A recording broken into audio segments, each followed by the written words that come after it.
لہٰذا اس نے بھی اپنے بڑے بھائی طارق سے کبھی ایسا نہیں کہا تھا کہ ہماری اولاد اب جوان ہو چکی ہے، ہمیں اپنی اس جائیداد کا، زمین کا بٹوارا کرنا چاہیے۔ نہ ہی اس کی ہمت تھی کہ وہ بھائی سے اس سلسلے میں بات کر سکتا، لہٰذا وہ خاموش رہا، ہمیشہ کی طرح خاموش رہا۔ اسے چھوٹا موٹا خرچ مل جاتا تھا۔ شگفتہ یہ بات اچھی طرح جانتی تھی کہ اس کے شوہر کے ساتھ ناانصافی ہو رہی ہے۔ وہ برابر کا حقدار ہے، 50% زمین کا مالک ہے۔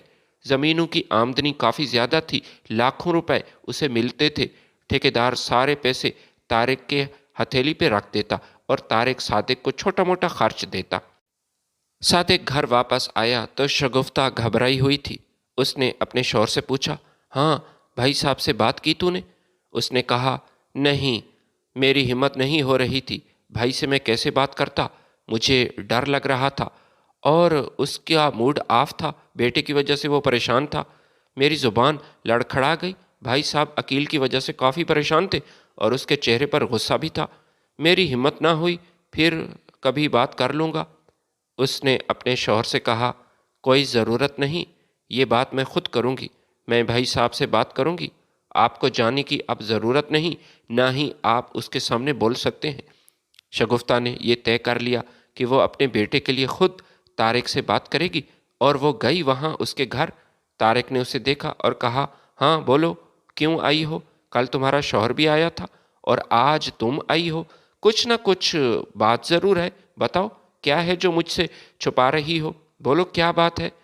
شگفتہ نے طارق سے کہا کہ بھائی صاحب، بات دراصل یہ ہے کہ صادق آپ کا چھوٹا بھائی ہے، وہ آپ کا بہت احترام کرتا ہے، بات کرنے سے گھبراتا ہے، ڈرتا ہے، اس کی ہمت نہیں تھی یہ بات کرنے کے لیے۔ بات یہ ہے کہ فیصل ہمارا بیٹا اپنی ایک کلاس فیلو کو پسند کرتا ہے، اس لڑکی کا نام سجل ہے اور وہ اسی سے شادی کرنا چاہتا ہے۔ اللہ گواہ ہے، ہم نے کبھی اپنے بیٹے کو یہ نہیں کہا کہ تو ایسا کر، کسی کو پسند کر، نہ ہی ہم یہ چاہتے تھے، ہم تو یہی چاہتے تھے کہ ایمن سے اس کا رشتہ ہو۔ میری تو شروع سے یہی خواہش تھی کہ ایمن ہمارے گھر کی بہو بنے، مجھے ایمن بہت پسند ہے، لیکن یہ بات ہے ہمارے بیٹے کی خوشی کی، اور میں کیسے خاموش رہ سکتی ہوں؟ میں تو اس کی ماں ہوں، میں اس لیے اپنے بیٹے کے لیے یہاں آئی ہوں۔ اس نے شگفتہ سے کہا، اچھا تو یہ بات ہے، دفع ہو جاؤ، اسی وقت میرے گھر سے نکل جاؤ اور اپنے شوہر کو میرے پاس بھیجو، میں اس سے پوچھتا ہوں، ذرا اس کی طبیعت میں ہی سیٹ کروں گا، یہ کیسے وہ رشتہ توڑے گا وہ مجھے بتائے گا۔ اس نے شگفتہ کو خوب ذلیل کیا، حالانکہ اس کی بیوی نسیمہ اپنے شوہر کو منع کر رہی تھی کہ ایسا مت کریں، اسے مت ماریں، مگر اس نے شگفتہ کو مارا اور دھکے دے کر گھر سے نکالا اور کہا کہ جلدی اپنے شوہر کو میرے پاس بلاؤ، ورنہ میں تم لوگوں کو برباد کر دوں گا۔ یہ دھمکی بھی اس نے شگفتہ کو دی۔ بیچاری شگفتہ روتی ہوئی گھر واپس آئی، اس کے بال بکھرے ہوئے تھے اور اس نے اپنے شوہر کو بتایا کہ بھائی صاحب نے میرے ساتھ ٹھیک نہیں کیا، اس نے میرے ساتھ بہت برا سلوک کیا، مجھے مارا اور دھکے دیے۔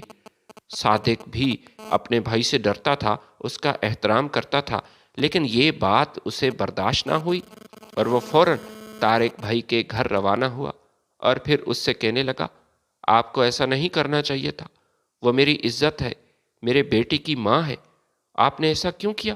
اسے ذلیل کیا، بے عزت کیا۔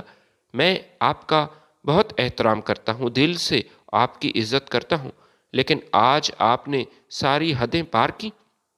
طارق نے کہا، اچھا تو تیرے منہ میں اب زبان ہے، مجھے آج پتہ چلا، ٹھیک ہے، مجھے بھی تم لوگوں سے رشتہ داری کی کوئی ضرورت نہیں، تو بھی دفع ہو جا یہاں سے، اس گھر سے، اور دوبارہ اس گھر میں قدم مت رکھنا۔ صادق روتا ہوا وہ بھی واپس آیا۔ شگفتہ نے کہا، اگر یہاں تک بات پہنچ چکی ہے تو اپنے بھائی سے آج آپ کو بات کرنا پڑے گی، وہ ہم سے کافی عرصے سے ناانصافی کر رہے ہیں، جائیداد کا بٹوارا اب ضروری ہے، پچھلے کئی سالوں سے وہ سارا خرچ اپنے پاس رکھتے ہیں، تمہیں صرف راشن کا خرچ ملتا ہے، یا پھر فیصل کی پڑھائی پر جو تھوڑا بہت خرچ ہوا وہی ملا تمہیں، باقی پیسے تو وہ خود اپنے پاس رکھتا ہے، یہ کہاں کا انصاف ہے؟ صادق نے اپنی بیوی سے کہا، میں یہ بات تسلیم کرتا ہوں، بھائی مجھ سے ناراض ہے اور میں نے بھی بھائی کو آج سنائی، اس نے مجھے بھی ذلیل کر کے نکالا، لیکن میں ایسا نہیں کر سکتا۔ حالات ایسے نہیں ہیں کہ میں بھائی سے جائیداد کے بٹوارے کی بات کروں۔ تم صبر کرو، تمہیں صبر کرنا پڑے گا۔ ہم نے اپنے بیٹے کی خوشی میں یہ قدم اٹھایا۔ میں یہی چاہتا ہوں کہ میری بہو ایمن ہو، لیکن افسوس ایسا ممکن نہیں۔ فیصل، وہ پچھلے کئی سالوں سے ایک بات اپنے دل میں چھپائے بیٹھا تھا۔ کاش وہ شروع سے ہی ہمیں بتا دیتا، اتنی دیر مت کرتا۔ فیصل اس وقت اپنے دوست ریحان کے ساتھ ہاسٹل میں بیٹھا تھا۔ ریحان اس کا روم میٹ تھا۔ وہ دونوں ایک دوسرے کے اچھے دوست تھے، ایک دوسرے کا خیال رکھنے والے، اور ان کا مزاج وہ آپس میں کافی ملتا تھا۔ اس لیے فیصل نے ریحان کو بطور روم میٹ سلیکٹ کیا۔ اس کی ماں نے اسے فون کیا اور فیصل کو بتایا کہ ہم آج طارق بھائی سے بات کرنے کے لیے گئے تھے۔ وہ کافی غصے میں تھا اور ہمارے اس فیصلے پر وہ برہم ہوئے، ہمیں دھکے دے کر گھر سے نکالا۔ لیکن بیٹا، تم فکر مت کرو، تمہیں تمہاری محبت ضرور ملے گی، فیصلہ تمہاری مرضی سے ہوگا۔ فیصل کو جب یہ پتہ چلا کہ اس کا تایا جان اس سے ناراض ہے تو اس نے خود اپنے تایا کو منانے کی کوشش کی۔ ریحان نے اس سے پوچھا کہ اس وقت کہاں جا رہے ہو، خیریت تو ہے؟ فیصل نے ریحان کو بتایا کہ یار، تایا جان کو منانے کے لیے جا رہا ہوں، دعا کرو وہ مان جائے۔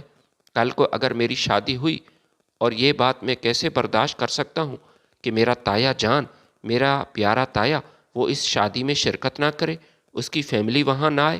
لہٰذا میں اس سے معافی مانگوں گا اور اس کے پیروں میں گر جاؤں گا۔ مجھے اس بات کی امید ہے کہ میرا تایا وہ مجھے معاف کر دے گا۔ وہ میرا تایا ہے، وہ کب تک مجھ سے ناراض رہ سکتا ہے؟ وہ وہاں سے نکلا، سیدھا تایا جان کے گھر گیا۔ گھر کے دروازے پر دستک دی۔ طارق نے دروازہ کھولا تو وہ سیدھا اپنے تایا کے پیروں میں گر گیا۔ طارق یہ دیکھ کر کافی حیران ہوا۔ وہ اپنے بھتیجے سے کہنے لگا کہ فیصل، یہ کیا کر رہے ہو؟ وہ طارق سے کہنے لگا، تایا جان، جب تک آپ مجھے معاف نہیں کریں گے اور مجھے اپنے گلے سے نہیں لگائیں گے، میں یہاں سے نہیں اٹھنے والا۔ میں کبھی یہاں سے نہیں اٹھوں گا۔ میں یہ نہیں چاہوں گا کہ آپ بھائیوں میں اس رشتے میں دراڑ ہو، آپ بھائی جدا ہو جائیں۔ جتنی محبت میں اپنے باپ سے کرتا ہوں، اس سے کہیں زیادہ آپ سے بھی مجھے محبت ہے۔ پھر اس نے جیب سے اپنا ایک رومال نکالا اور اس رومال سے تایا جان کے جوتے صاف کرنے لگا، اور اس کی آنکھوں سے آنسو وہ بھی تایا کے پیروں پر گر رہے تھے۔ اسے اپنے پیر گیلے محسوس ہوئے اور وہ سمجھ چکا تھا کہ فیصل جو اس کے قدموں میں ہے وہ رو رہا ہے۔ اس کا دل نرم ہو گیا۔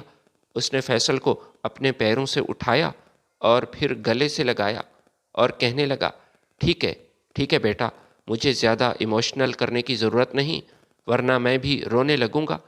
میں تمہاری شادی میں ضرور آؤں گا، اور یہ میری بیوی اور بیٹی، یہ سب آئیں گے، میں تم سے ناراض نہیں، لیکن ساری ارینجمنٹ میں خود کروں گا۔ شادی ہال کی بکنگ، ولیمے کے دن کون سی ڈش بنے گی، اور شادی کارڈ کیسے ڈیزائن کے ہوں گے، کتنے ہوں گے، یہ سب میں طے کروں گا۔ فیصل نے اپنے آنسو صاف کیے اور پھر تایا سے کہنے لگا، تایا جان، آپ ہماری جان ہیں، پہلے ہی آپ اس خاندان کے وارث اور مالک ہیں۔ اس نے روتے ہوئے اپنے تایا کو گلے سے لگایا۔ فیصل کے دل کا بوجھ کافی ہلکا ہو چکا تھا۔ ایمن کمرے میں بیٹھی رو رہی تھی۔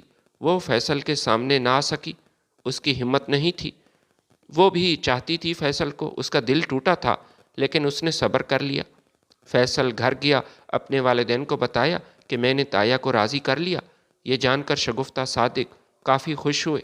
اگلے مہینے کی 12 تاریخ کو اس کی شادی تھی، سجل کے ساتھ۔ دونوں خاندان بہت خوش تھے۔ وہ ہاسٹل واپس آیا۔ وہ کافی خوش تھا۔ اپنے دوست ریحان کو اس نے بتایا کہ میں نے تم سے کہا تھا نا کہ تایا جان زیادہ عرصہ مجھ سے ناراض نہیں رہ سکتے، وہ مجھ سے بہت محبت کرتے ہیں۔ دیکھو، میرے تایا نے مجھے گلے سے لگایا اور مجھ سے راضی ہو گیا۔ یہ سن کر ریحان بھی کافی خوش ہوا۔ شادی کے دن قریب آ رہے تھے، 1 ہفتہ باقی تھا، لیکن پتہ نہیں اس خوشی کو کس کی نظر لگی۔ ریحان اور فیصل دونوں اپنے کمرے میں موجود تھے۔ وہ ہاسٹل میں تھے۔ رات کے 11:30 بج چکے تھے۔ ہاسٹل کے چوکیدار نے ان کے کمرے کے دروازے پر دستک دی۔ ریحان نے دروازہ کھولا تو اس نے ریحان سے کہا، تمہارے باپ کی طبیعت خراب ہے، وہ اس وقت ہسپتال میں ہے، کوئی تمہیں لینے آیا ہے، شاید یہ کلینک سے ہی آیا ہے کوئی شخص۔ یہ سن کر ریحان کافی پریشان ہوا۔ ہاسٹل کے گیٹ پر پہنچا تو وہاں پر ایک انجان شخص کھڑا تھا، جس نے کہا کہ میں ہسپتال کی طرف سے آیا ہوں، مجھے ڈاکٹر نے بھیجا ہے، آپ کا باپ وہاں ایڈمٹ ہے، اس کی طبیعت کافی خراب ہے۔ یہ سن کر وہ بھوکلا گیا، اسے کچھ سمجھ نہ آیا اور تصدیق کرنے کے لیے اس نے اپنے گھر فون تک نہ کیا۔ وہ اس انجان شخص کے پیچھے موٹر سائیکل پر بیٹھ گیا، بالکل پریشان تھا، اور ہسپتال کے دروازے پر وہ انجان شخص اسے چھوڑ کر گیا۔ اس نے ریحان کو اتارا اور پھر وہاں سے اپنا بائک بھگا دیا۔ ریحان کو کچھ سمجھ نہیں آ رہا تھا کہ یہ کون تھا، اور ہسپتال کا اس نے کمرہ تک نہ بتایا کہ اس کا باپ کون سے کمرے میں ہے۔ وہ ہسپتال کے اندر چلا گیا، ہر ایک سے پوچھ رہا تھا کہ یہاں ایک بزرگ شفیق احمد نامی کوئی مریض کیا موجود ہے۔ تمام لوگوں نے جو ہسپتال پہ موجود تھے انہوں نے کہا کہ نہیں، اس پورے ہسپتال میں شفیق نامی کوئی مریض کی انٹری نہیں ہوئی ہے، اور نہ ہی اسے یہاں لایا گیا۔ وہ کافی پریشان ہوا، جلدی سے اس نے گھر میں فون کیا، اپنے باپ کے نمبر پر فون ملایا تو آگے سے کوئی بھی فون نہیں اٹھا رہا تھا۔ وہ پہلے سے زیادہ پریشان ہوا۔ وہ گھر پہنچا، اس کا باپ نیند میں تھا، سو رہا تھا، موبائل بھی سائلنٹ پر تھا۔ اچانک ریحان کو اس کی ماں نے دیکھا تو کہا، بیٹا اس وقت خیریت تو ہے؟ ریحان نے اپنی ماں کو بتایا کہ میرے ساتھ پتہ نہیں کیوں کسی نے ایسا مذاق کیا، اتنا گھنونا مذاق۔ اس شخص نے مجھے بتایا کہ تیرا باپ فلاں ہسپتال میں ہے، اور پھر گیٹ پر مجھے چھوڑ کر وہاں سے رفو چکر ہو گیا۔ ریحان کی والدہ یہ سن کر پریشان ہوئی۔ اس نے کہا، اللہ بیڑا غرق کرے ایسے لوگوں کا، ایسے گھٹیا لوگ جو کسی کا سکون خراب کر کے پتہ نہیں انہیں کیا ملتا ہے۔ تمہیں فکر مند ہونے کی ضرورت نہیں، تیرے باپ کو کچھ نہیں ہوا، اور یہ تو بیچارہ سو رہا ہے۔ اس نے اپنے والد کو نیند سے جگانا مناسب نہ سمجھا، اپنے باپ کے پیروں کا بوسہ لیا اور چپ چاپ وہاں سے واپس ہاسٹل گیا۔ لیکن وہاں ایک قیامت پہلے ہی اس کا انتظار کر رہی تھی۔ وہ کمرے میں داخل ہوا تو دیکھ کر اس کی آنکھیں باہر آ گئی۔ فیصل اپنے بیڈ پر دراز تھا، اور ساتھ ہی ایک لوہے کا راڈ وہ بھی پڑا تھا۔ اس نے وہ راڈ اٹھایا، غور سے دیکھا تو اس پر خون کے دھبے تھے۔ فیصل کا جسم ٹھنڈا ہو چکا تھا۔ سر پر غور کیا تو تکیے سے تھوڑا سا خون لگا تھا، اس کے سر پر لوہے کے راڈ سے وار کیا گیا تھا۔ اس نے ایک چیخ بلند کی۔ اس کی چیخیں سن کر پورا ہاسٹل وہاں ان کے کمرے میں جمع ہو گیا۔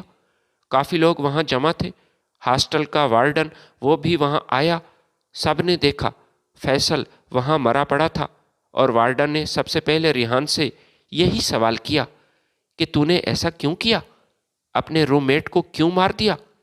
ریحان کے اوسان قطع ہوئے، اس کے ہاتھ کانپ رہے تھے، جسم پسینے سے شرابور تھا۔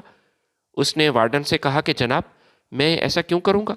میں تو وہاں گیا تھا اپنے گھر، آپ چوکیدار سے پوچھ لیجئے، میں تو ابھی ہاسٹل میں آیا ہوں۔ کسی نے مجھ سے جھوٹ بولا تھا کہ تمہارا باپ ہسپتال میں ہے، وہ بیمار ہے۔ وارڈن، جس کا نام نصیر تھا، اس نے کہا، ٹھیک ہے، ابھی سچ اور جھوٹ کا پتہ چل جائے گا۔ چوکیدار کو بلایا گیا۔ نصیر نے اس چوکیدار سے پوچھا کہ یہ کیا ابھی باہر سے آیا ہے؟ چوکیدار نے کہا، نہیں، یہاں تو 2 گھنٹے ہو چکے ہیں، میں گیٹ پر موجود ہوں، نہ کوئی باہر گیا ہے نہ ہی کوئی اندر آیا۔ چوکیدار کی اس گواہی کے بعد اب شک کی کوئی گنجائش نہیں رہتی تھی۔ پولیس اسٹیشن فون کیا گیا، اور نصیر نے کہا کہ ہمارے ہاسٹل میں ایک قتل ہوا ہے، ایک اسٹوڈنٹ کا قتل۔ مجرم یہاں ہاسٹل میں موجود ہے، اس کو یہاں آئیں اور پکڑ کر لے جائیں۔ پولیس وہاں آئی۔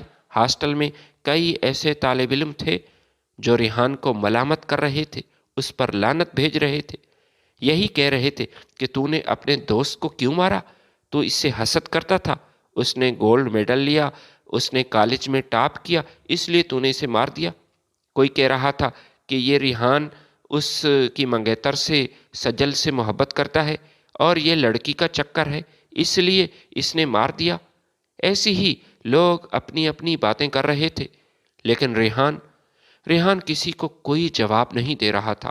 وہ اس وقت صدمے میں تھا، اس کے الفاظ ختم ہو چکے تھے۔ اپنی بے گناہی میں وہ کچھ نہیں کہہ رہا تھا، کیونکہ ابھی اس کا دماغ یہ بات تسلیم نہیں کر رہا تھا کہ اس کا دوست اس سے جدا ہو گیا۔ تھوڑی دیر گزری تھی، پولیس آئی اور اسے گرفتار کیا گیا۔ ریحان نے اپنی صفائی میں کچھ بھی نہ کہا، وہ خاموش تھا۔ وہ اب بھی رو رہا تھا، اور جب اسے ہاسٹل سے گرفتار کیا گیا تو کئی ایسے طالب علم تھے جو اس پر بوتلیں پھینک رہے تھے اور کوئی اس پر پتھراؤ بھی کر رہا تھا۔ دھوکے باز، مکار انسان، اپنے روم میٹ کو تو نے مار دیا۔ ہاسٹل میں خوف و ہراس کا عالم تھا۔ وہاں ایک لڑکے کا قتل ہوا تھا۔ طلباء کے درمیان خوف و ہراس پایا گیا اور عارضی طور پر اس ہاسٹل کو بند کیا گیا۔ طالب علم اپنے اپنے گھروں کو واپس چلے گئے۔ پورے شہر میں جنگل میں آگ کی طرح یہ خبر پھیل چکی تھی کہ ایک لڑکے کا قتل ہوا ہے ہاسٹل میں۔ یہ خبر ہر جگہ پہنچ چکی۔ فیصل کے والدین تک جب یہ خبر پہنچی تو شگفتہ کی حالت غیر ہونے لگی۔ وہ وہیں گھر میں بے ہوش ہو گئی، اس کی طبیعت خراب ہو گئی، جبکہ صادق کبھی اسے بھی کسی چیز کا ہوش نہیں تھا۔ ریحان کو جیل منتقل کیا گیا، اور جب فیصل کی لاش اس کے گھر آئی تو پورا محلہ سوگوار تھا۔ شگفتہ ہسپتال میں تھی، صادق اپنی بیوی کے ساتھ وہیں ہسپتال پر موجود تھا، جبکہ فیصل کا تایا طارق اس وقت انہی کے گھر میں موجود تھا۔ اپنے بھتیجے کی لاش پر وہ رو رہا تھا، بین کر رہا تھا۔ اسے وہ لمحہ یاد آیا جب فیصل اس کے پاس آیا تھا، اس کے قدموں میں گر گیا تھا۔ فیصل کی تدفین ہوئی۔ چند دن بعد فیصل کی ماں یہ جوان اولاد کی موت کا صدمہ برداشت نہ کر سکی۔ ہسپتال میں ہی اس کی وفات ہوئی۔ صادق کی دنیا اجڑ چکی تھی۔ ایک ہی ہفتے کے اندر اس کا نوجوان بیٹا اور اس کی بیوی اسے چھوڑ کر جا چکے تھے۔ وہ گھر اب خالی ہو چکا تھا۔ اسے گھر کی دیواروں سے خوف محسوس ہوتا تھا۔ اس موقع پر اس کے بڑے بھائی طارق نے اسے سنبھالا اور صادق سے یہی کہا کہ میں آپ کے مجرم کو، آپ کے اپنے بھتیجے کے مجرم کو چھوڑوں گا نہیں۔ بھتیجے کے قاتل کو سولی پر لٹکاؤں گا انشاءاللہ۔ اس کا مجرم اس سزا سے نہیں بچے گا۔ لیکن صادق کو اب ان باتوں سے کوئی فرق نہیں پڑتا تھا۔ وہ تو اب ایک زندہ لاش بن چکا تھا، کیونکہ اس کا بیٹا اب واپس نہیں آ سکتا تھا۔ ریحان کے والدین اس سے ملاقات کے لیے آئے تو ریحان رونے لگا۔ اس نے اپنے باپ شفیق احمد سے کہا کہ ابا، میرا اللہ گواہ ہے، میں بے گناہ ہوں۔ فیصل کو پتہ نہیں کس نے مارا، میں نہیں جانتا، لیکن مجھے پھنسایا گیا ہے۔ یہ ان کی چال تھی، ان کی چال کا میں شکار بنا ہوں۔ اس کے باپ شفیق احمد نے کہا، بیٹا فکر مند ہونے کی ضرورت نہیں، اللہ تعالیٰ انصاف کرنے والا ہے، وہ سب دیکھ رہا ہے، وہ انشاءاللہ ضرور انصاف کرے گا۔ ہم غریبوں کے ساتھ جو ہوا، جس نے کیا، وہ انہیں نہیں چھوڑے گا۔ ریحان کی ماں زینب وہ حد سے زیادہ پریشان تھی۔ اسے سمجھ نہیں آ رہا تھا کہ یہ اچانک کیا ہو گیا۔ وہ یہی سوچ رہی تھی کہ کاش اس رات وہ اپنے بیٹے کو گھر میں روک لیتی، شاید اس طریقے سے اس کا بیٹا قتل کے الزام سے کم از کم بچ جاتا، کیونکہ وہ تو موقع پر نہ ہوتا۔ ریحان کے قریبی دوست وہ بھی اس سے ملاقات کرنے کے لیے جیل آئے تھے۔ اس کا سب سے قریبی اور اچھا دوست انور علی، وہ بھی دن میں 3 بار ریحان کے پاس یہاں آتا۔ ریحان سے یہی کہتا تھا کہ تجھے کسی پر شک ہے؟ بتاؤ مجھے۔ ریحان رو کر یہی کہتا تھا کہ کسی پر مجھے شک نہیں، کیونکہ میں تو جانتا نہیں کہ یہاں ہاسٹل میں ریحان کی کس کے ساتھ دشمنی تھی۔ اس کی تو کسی کے ساتھ کوئی خاندانی دشمنی بھی نہیں تھی، لیکن ابھی تک یہ بات سمجھ نہیں آ رہی کہ ریحان کو آخر کس نے مارا اور کیوں مارا۔ لیکن ایک بات ضرور ہے، وہ چوکیدار، اس کا رویہ، وہ کافی مشکوک ہے۔ وہ بات چھپا رہا تھا، اس بات سے مکر گیا، حالانکہ وہ اچھی طرح جانتا تھا کہ میں گیٹ پر آیا تھا اور مجھے یہاں کوئی لے کر گیا تھا۔ کسی نے مجھے بتایا تھا کہ تمہارے باپ کی طبیعت خراب ہے، یہی چوکیدار تھا جس نے مجھے اس بات کی اطلاع دی تھی، اور یہ بھی بتایا گیا کہ فلاں کلینک میں تمہارا باپ ایڈمٹ ہے۔ اس وقت پریشانی کے عالم میں میں اس بائیکر کے ساتھ بیٹھ گیا اور چلا گیا، لیکن بعد میں چوکیدار اس بات سے مکر گیا۔ وہ یہی کہنے لگا کہ نہ کوئی طالب علم رات کو ہاسٹل سے باہر نکلا اور نہ ہی کوئی گیٹ کے اندر داخل ہوا۔ یہ سن کر انور بھی سوچنے لگا، اور یہ بات سوچنے سے تعلق رکھتی تھی چوکیدار نے یہ حقیقت کیوں چھپائی؟ چوکیدار کے ایسے کون سے مقاصد تھے؟ شفیق صاحب نے اپنے بیٹے کے لیے ایک وکیل ہائر کیا۔ اپنی طرف سے تو وہ بیٹے کو بچانے کی کوشش کر رہا تھا، بیٹے کے لیے مقدمہ لڑ رہا تھا عدالت میں، لیکن افسوس کے تمام ثبوت ریحان کے خلاف جا رہے تھے۔ اس سے ایک بہت بڑی غلطی ہوئی تھی، اس نے لوہے کا وہ راڈ وہ اٹھایا۔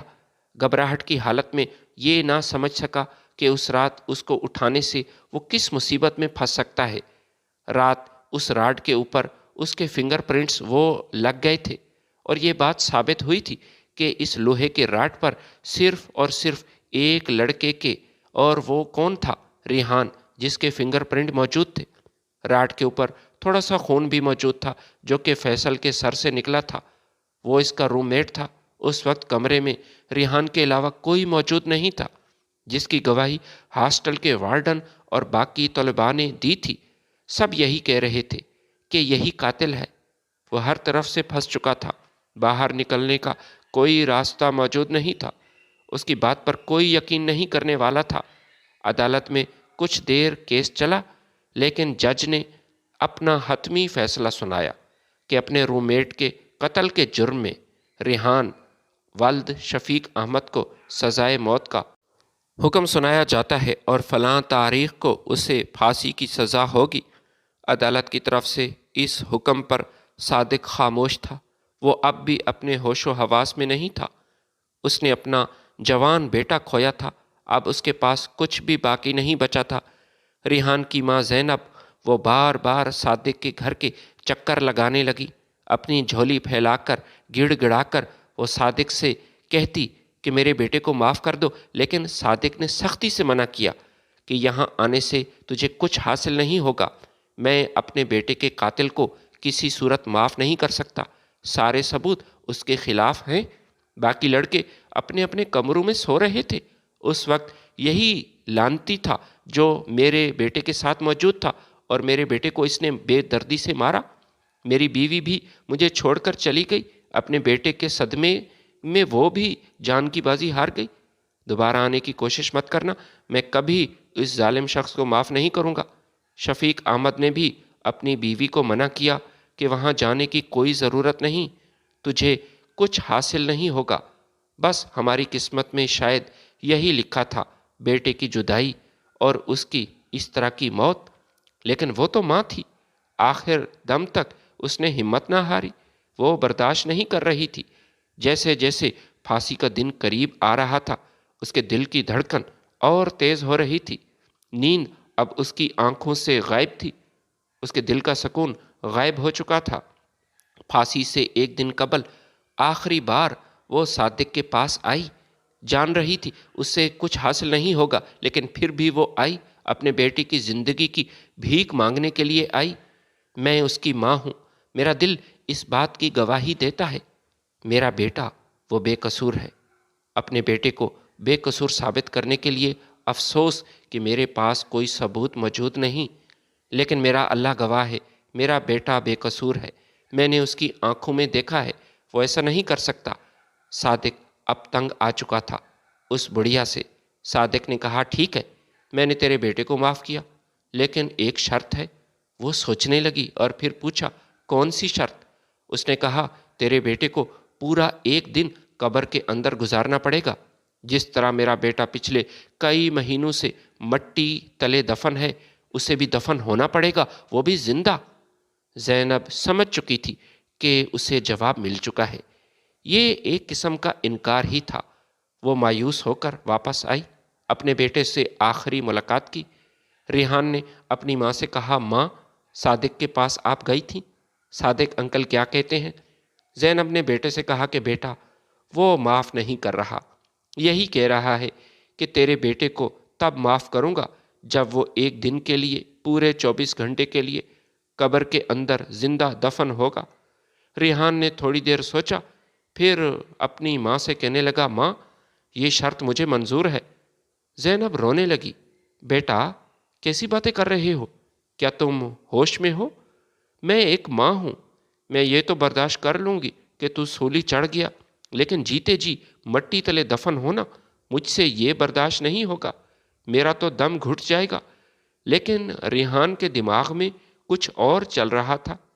اس کا باپ بھی وہاں آ چکا تھا۔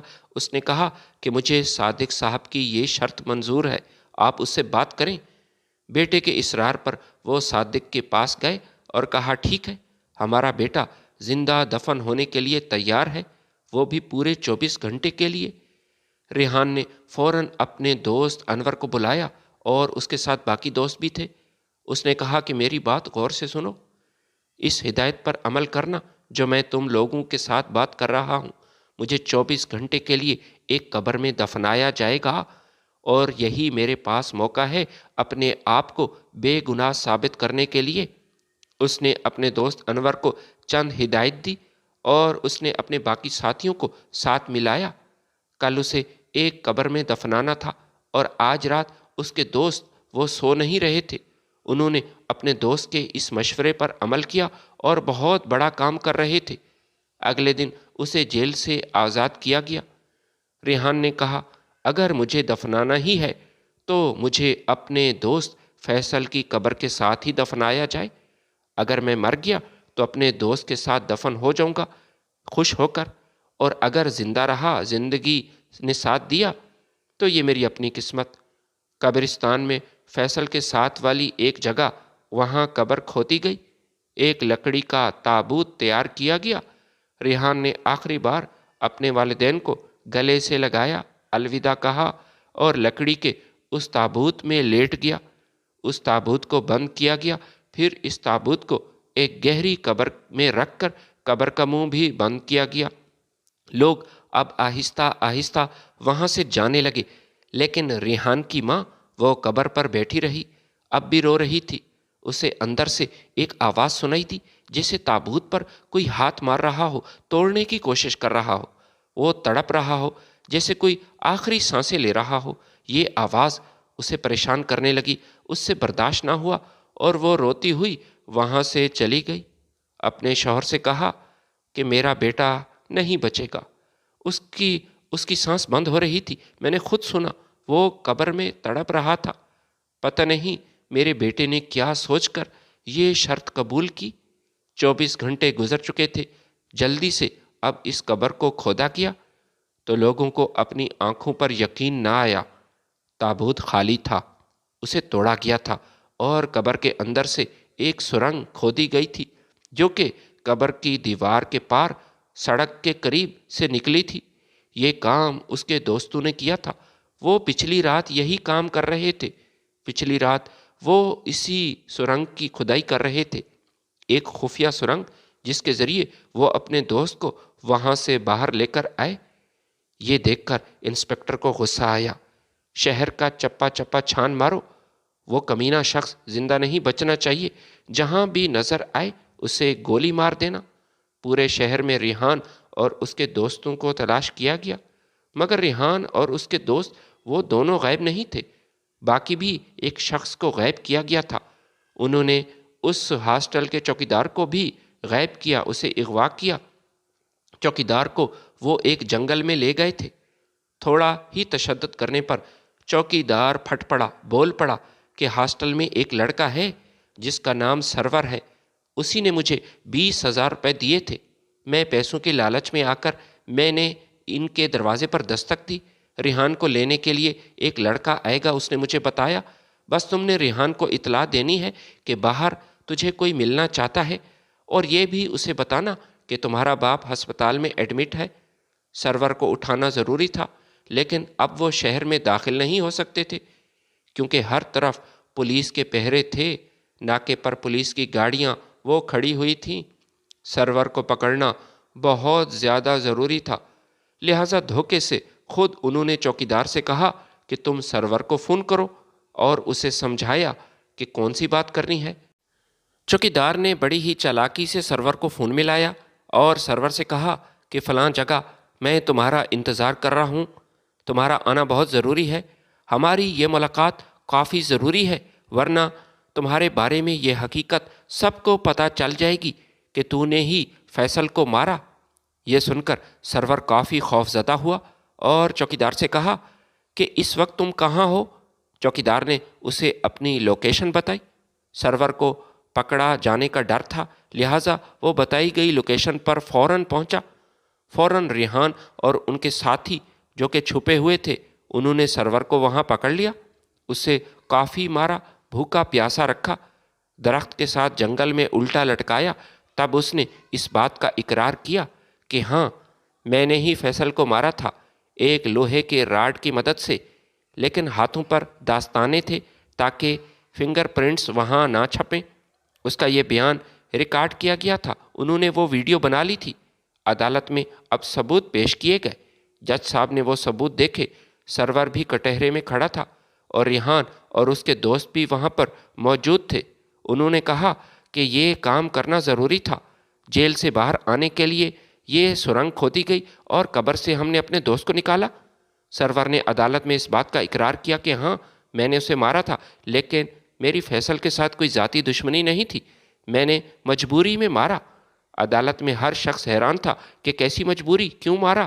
سرور نے بھری عدالت میں سب کو بتایا کہ میرا باپ مقروض تھا، اس پر 10 لاکھ کا قرض تھا، میرا باپ وہ قرض ادا نہیں کر سکتا تھا، مجھے پیسوں کی بہت ضرورت تھی، بس کسی طرح میں یہ پیسے چاہتا تھا۔ پھر ایک دن فیصل کے تایا طارق نے مجھ سے رابطہ کیا، مجھے ایک ہوٹل پر بلایا، فیصل کو مارنے کے بدلے 10 لاکھ دینے کا اس نے وعدہ کیا۔ عدالت میں سناٹا چھا گیا۔ طارق کے چہرے پر خوف آیا۔ اس نے کہا، یہ لڑکا جھوٹ بول رہا ہے، میں اپنے بھتیجے کو کیوں ماروں گا؟ سرور عدالت میں ویڈیو ثبوت پیش کرنے لگا۔ ہوٹل میں ہی اس نے طارق کی وہ ویڈیو بنائی تھی جس میں طارق نے بھتیجے کو مارنے کے لیے اسے سپاری دی تھی۔ اس نے 2 لاکھ ایڈوانس میں دیے تھے اور 8 لاکھ کام کرنے کے بعد دینے کا وعدہ کیا۔ عدالت میں بیٹھے جج نے وہ ویڈیو غور سے دیکھی۔ طارق کے چہرے کا رنگ اتر چکا تھا۔ صادق نے دور سے ہی اپنے بھائی سے کہا، رو کر کہا، بھائی، آپ نے ایسا کیوں کیا؟ آپ نے مجھے کیوں برباد کیا؟ طارق کی بیوی نسیمہ، وہ بھی عدالت میں موجود تھی۔ اس نے پہلی بار اپنے شوہر کو گریبان سے پکڑا، پھر اس سے کہنے لگی، کیوں طارق، کیوں؟ آپ نے اس معصوم کو کیوں مروایا؟ وہ تو آپ سے معافی مانگنے آیا تھا، وہ تو آپ کے پیروں میں گر گیا تھا اور رو رہا تھا۔ طارق نے چیخ مار کر کہا، چیخ بلند ہوئی اور کہا کہ ہاں جج صاحب، میں نے ہی اسے مارا، مجھ سے برداشت نہیں ہو رہا تھا وہ لڑکا، وہ ترقی کرے، آگے آئے، میری اولاد سے برتری لے جائے۔